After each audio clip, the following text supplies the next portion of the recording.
প্রিয় দর্শক সবাইকে স্বাগত জানাচ্ছি এনটিভি নিয়মিত স্বাস্থ্য বিষয়ক আয়োজন স্বাস্থ্য প্রতিদিন অনুষ্ঠানে। আপনাদের সাথে আছি আমি ডাক্তার সামিউল আওয়াল স্বাক্ষর। প্রতিদিনের মতো আজও আমরা একটি গুরুত্বপূর্ণ বিষয় নিয়ে কথা বলবো। আজ আমাদের আলোচনার বিষয় প্লেটলেট স্বল্পতা। এই গুরুত্বপূর্ণ বিষয়টি নিয়ে আলোচনা করবার জন্য আজ আমাদের সাথে স্টুডিওতে রয়েছেন একজন বিশেষজ্ঞ চিকিৎসক। চলুন দর্শক, অনুষ্ঠানের শুরুতেই পরিচিত হয়ে আসে আমাদের আজকের অতিথির সাথে। ডাক্তার মাহবুবা শারমিন 1983 সালের ডিসেম্বর মাসে টাঙ্গাইল জেলায় জন্মগ্রহণ করেন। তিনি 2007 সালে holy family red crescent medical college থেকে MBBS ডিগ্রি অর্জন করেন। এরপর তিনি চিকিৎসা বিজ্ঞানে উচ্চতর FCPS ডিগ্রি লাভ করেন। বর্তমানে তিনি বঙ্গবন্ধু শেখ মুজিব মেডিকেল বিশ্ববিদ্যালয়ে হেমাটোলজি বিভাগের কনসালটেন্ট হিসেবে কর্মরত। আপনাকে স্বাগত জানাচ্ছি আমাদের আজকের এই আয়োজনে। ধন্যবাদ। প্লেটলেট স্বল্পতা, একেবারে আসলে অনুষ্ঠানের শুরুতে আপনার কাছে যে বিষয়টি জানতে চাবো সেটি হচ্ছে প্লেটলেট। এটি বলতে আসলে কি বোঝায়? প্লেটলেট অর্থ হলো অনুচক্রিকা। রক্তের দুই ধরনের উপাদান আছে, একটা হলো রক্তকণিকা আর হলো রক্তের তরল অংশ। রক্তকণিকা হলো তিন ধরনের হয়ে থাকে, একটা হলো লোহিত রক্তকণিকা RBC, তারপরে হলো শ্বেত রক্তকণিকা WBC, আর প্লেটলেট বা অনুচক্রিকা। প্লেটলেটের কাজ কি কি? প্লেটলেটের কাজ হলো নর্মালি রক্ত জমাট বাঁধতে সাহায্য করে। অন্যান্য রক্তের যেমন বিভিন্ন ধরনের রক্তের উপাদান আছে, যেমন রক্তের ফ্যাক্টর বলে থাকি আমরা, ওইসব ফ্যাক্টরের সাথে প্লেটলেটও আমাদের শরীরে রক্ত জমাট বাঁধতে সাহায্য করে। রক্তে প্লেটলেটের পরিমাণটি কেমন? 1.5 লাখ থেকে 4 lakh per cubic millimetre of blood একজন নর্মাল মানুষের দেহে থাকে প্লেটলেট। প্লেটলেট কমে গেলে সে বিষয়টিকে আসলে কি বলে এবং কেন আসলে কমছে রক্তের এই প্লেটলেট? প্লেটলেট কমে গেলে আমরা তাকে বলি হলো থ্রম্বোসাইটোপেনিয়া। থ্রম্বোসাইটোপেনিয়া কজ হিসেবে আমরা আসলে ভাগ করতে পারি কনজেনিটাল অ্যাকোয়ার্ড। কনজেনিটাল হলো বংশগত রোগ, যে কোনো বংশগত কারণেই প্লেটলেট কমতে পারে। মায়ের যদি ITP থাকে বা মায়ের যদি কোনো কারণে প্লেটলেট কম থাকে তাহলে কিন্তু বাচ্চারও এই থ্রম্বোসাইটোপেনিয়া হয়ে থাকে। আর যে কোনো ধরনের যে প্লেটলেট ফাংশনাল ডিফেক্ট যেমন গ্ল্যাজম্যান থ্রম্বোস্থেনিয়া বা বার্নার সোলিয়ার সিনড্রোম, এইসব কারণে কিন্তু কনজেনিটাল বা প্লেটলেট কমে থাকে। আর হলো যেমন এখন আসি অ্যাকোয়ার্ড কজ। অ্যাকোয়ার্ড কজের মধ্যে মেনলি আমরা বলি ইনফেকশন। যে কোনো ইনফেকশনে কিন্তু থ্রম্বোসাইটোপেনিয়া হয়ে থাকে, হতে পারে। যেমন যে কোনো ইনফেকশনের মধ্যে আমাদের যেমন এখন সিজনটা হলো dengue season. Dengue season one of the most common cause for thrombocytopenia. এখন এই ডেঙ্গি সিজনে ডেঙ্গি কারণে ইমিউনোলজিক্যাল রিয়াকশন হয়ে প্লেটলেট কমে যেতে পারে। COVID-19-এর সময়ও কিন্তু প্লেটলেট কাউন্ট আমরা অনেক পেশেন্ট পেয়েছি যে থ্রম্বোসাইটোপেনিয়া নিয়ে আমাদের কাছে প্রেজেন্ট করে। আর যে কোনো অন্যান্য যে কোনো ধরনের ভাইরাল ইনফেকশন, ব্যাকটেরিয়াল ইনফেকশন, তারপরে আরও ধরনের ডিজিজের সাথে থ্রম্বোসাইটোপেনিয়া হয়। যেমন যদি বাত রোগ যেমন SLE বা রিউমেটয়েড আর্থ্রাইটিস বা লিভার ডিজিজ, তারপরে দেখা যায় রেনাল ফেলিয়ারের পেশেন্ট কিন্তু তার প্লেটলেট কাউন্ট কমে যাচ্ছে।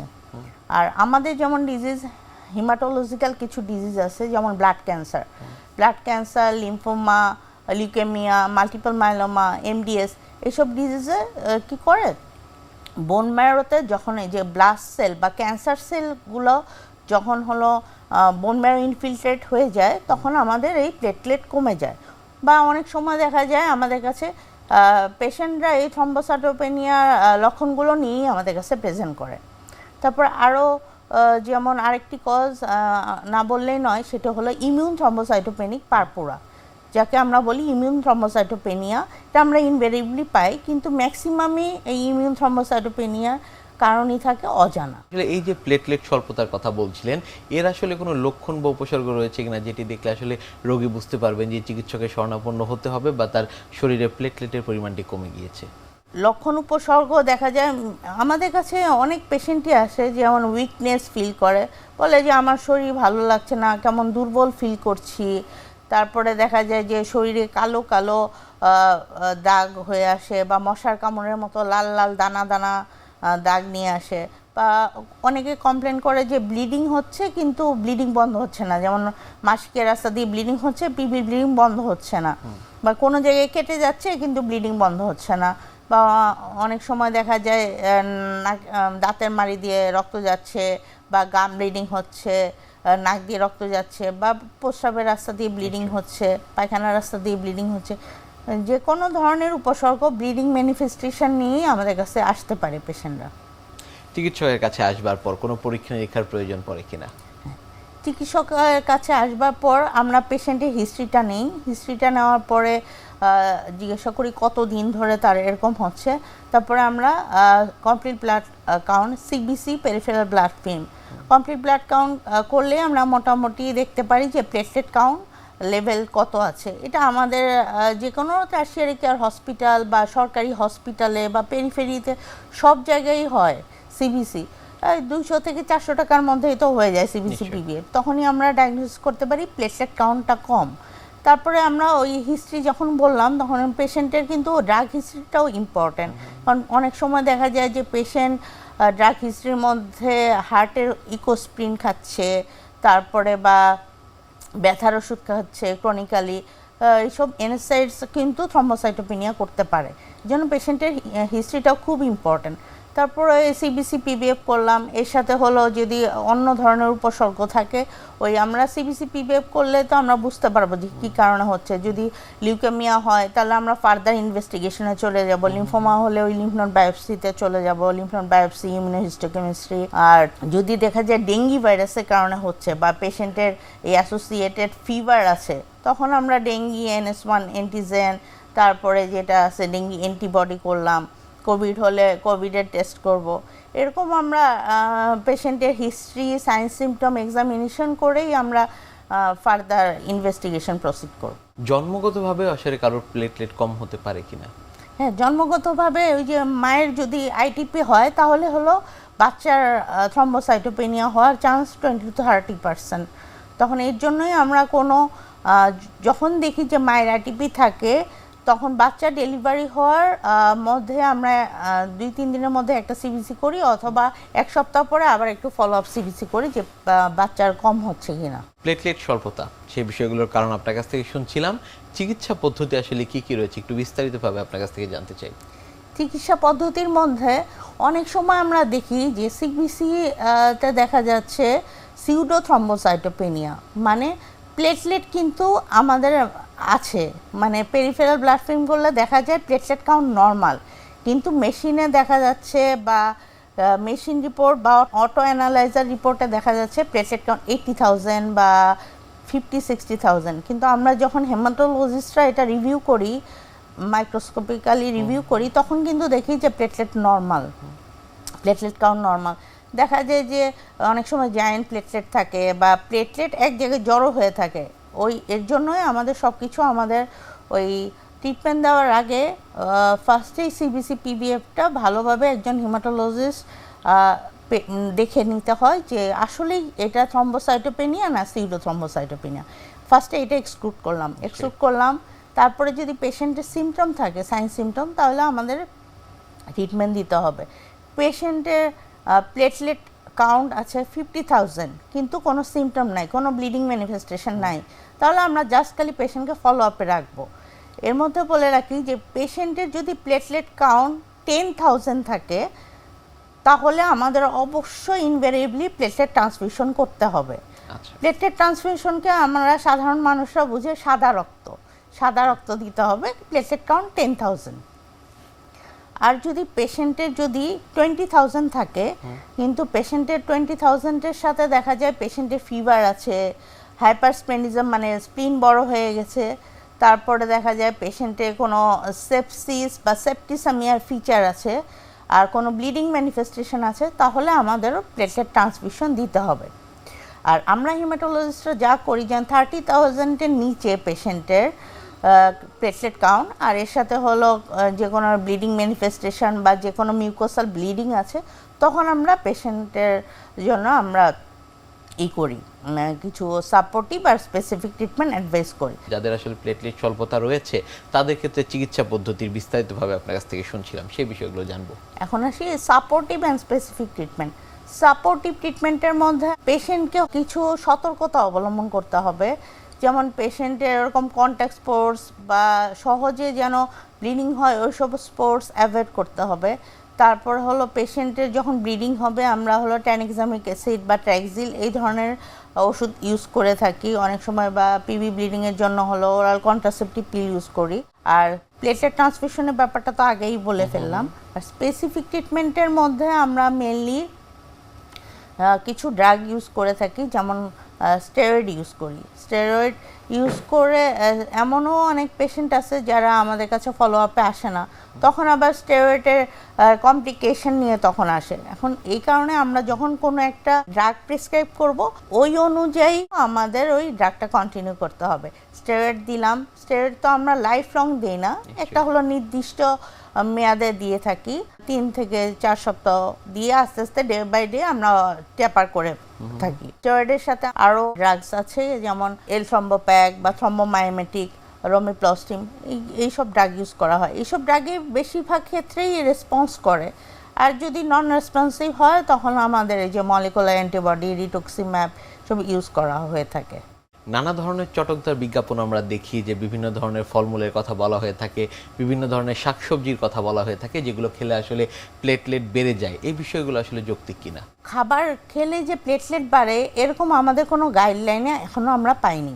এখন অনেক সময় দেখা যায় যে পেশেন্টরাই আমাদের কাছে বলে যে আমরা পেঁপে পাতার রস খেয়েছি, তারপরে হলো বেদানা, আনার, তারপরে পাপায় একটা মেডিসিন আছে অনেকে ইউজ করে, কিন্তু আমাদের এরকম স্পেসিফিক কোনো গাইডলাইন নেই যে এটা খেলেই প্লেটলেট বাড়বে। অনেক সময় দেখা যায় যে ডেঙ্গি হলো পেশেন্টের 2nd বা 3rd উইকে পেশেন্টের যখন ফিভার চলে যায়, অ্যাফিব্রাইল হয়, তখনই কিন্তু আসলে প্লেটলেট কমা শুরু করে।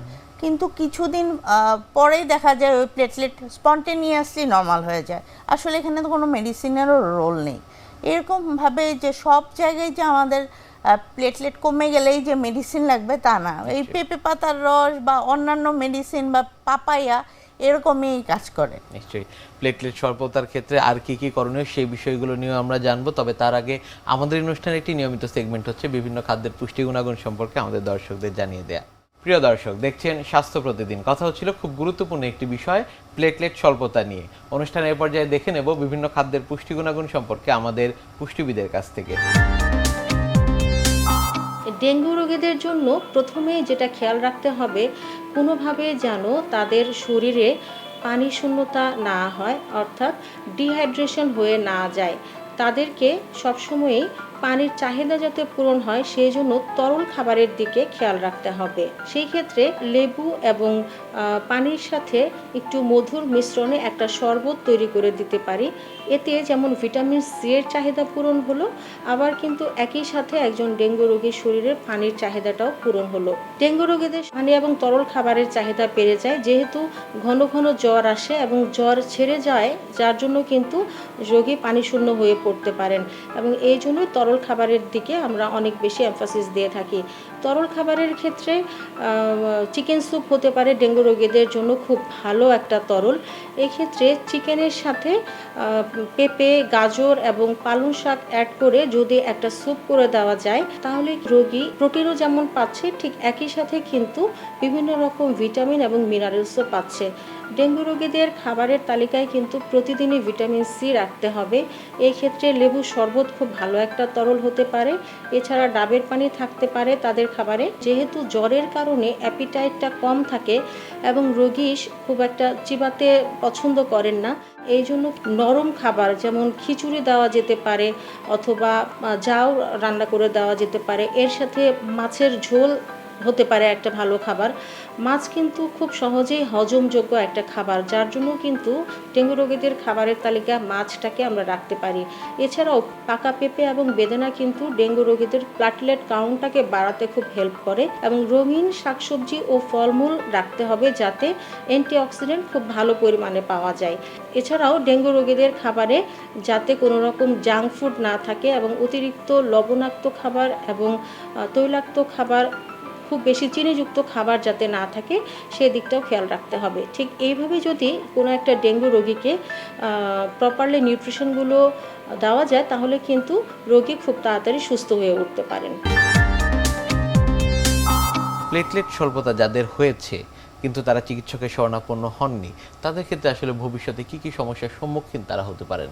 প্লেটলেট স্বল্পতা হয়েছে, এখন ওটা তো লেভেল আছে, যেমন আমরা যেমন ব্লিডিং স্কোর করতে পারি, যেমন মাইল্ড, মডারেট, সিভিয়ার বা প্লেটলেট কাউন্টেরই থ্রম্বোসাইটোপেনিয়া লেভেল আছে। যদি মাইল্ড থ্রম্বোসাইটোপেনিয়া হয় তা ওয়ারিড হওয়ার কিছু নাই, কিন্তু সিভিয়ার থ্রম্বোসাইটোপেনিয়া যেমন 30,000-এর নিচে আর হলো পেশেন্ট হলো সিমটোমেটিক বা ব্লিডিং ম্যানিফেস্টেশন আছে, তখন হলো পেশেন্টের যে কোনো ব্লিডিং ম্যানিফেস্টেশন থাকলে, যেমন শরীরে যে কোনো জায়গা দিয়ে ব্লিডিং হচ্ছে, তখন আমাদের অবশ্যই হলো চিকিৎসকের শরণাপন্ন হতে হবে। না হলে যেমন স্ট্রোক বা যে কোনো জায়গা থেকে ব্লিডিং হতে পারে, হেমাচুরিয়া বা প্রস্রাবের রাস্তা দিয়ে ব্লিডিং হচ্ছে। অনেক সময় আমরা অনেক পেশেন্ট পাই যে আমাদের কাছে আসে না পেশেন্টরা, কিন্তু ট্যানেক্সামিক অ্যাসিড শুনে শুনে খাচ্ছে, হেমাচুরিয়া হচ্ছে, তখন দেখা যায় যে ব্লাড ক্লটটা জমে প্রস্রাবের রাস্তা মানে ব্লাডারে হলো ক্লট হয়ে প্রস্রাব বন্ধ হয়ে যায়, এরকম পেশেন্টও আমরা পাই। অনেক ধন্যবাদ আপনাকে আমাদের আজকের এই অনুষ্ঠানে আসবার জন্য। ধন্যবাদ আপনাকে। জি, প্রিয় দর্শক, এতক্ষণ দেখছিলেন স্বাস্থ্য প্রতিদিন। কথা হচ্ছিল খুব গুরুত্বপূর্ণ একটি বিষয়, প্লেটলেট স্বল্পতা নিয়ে। আশা করি আমাদের এই গুরুত্বপূর্ণ তথ্যগুলো আপনাদের অনেক বেশি উপকারে আসবে। অনুষ্ঠানের এ পর্যায়ে দেখে নেব কি থাকছে আগামী পর্বে স্বাস্থ্য প্রতিদিন অনুষ্ঠানে।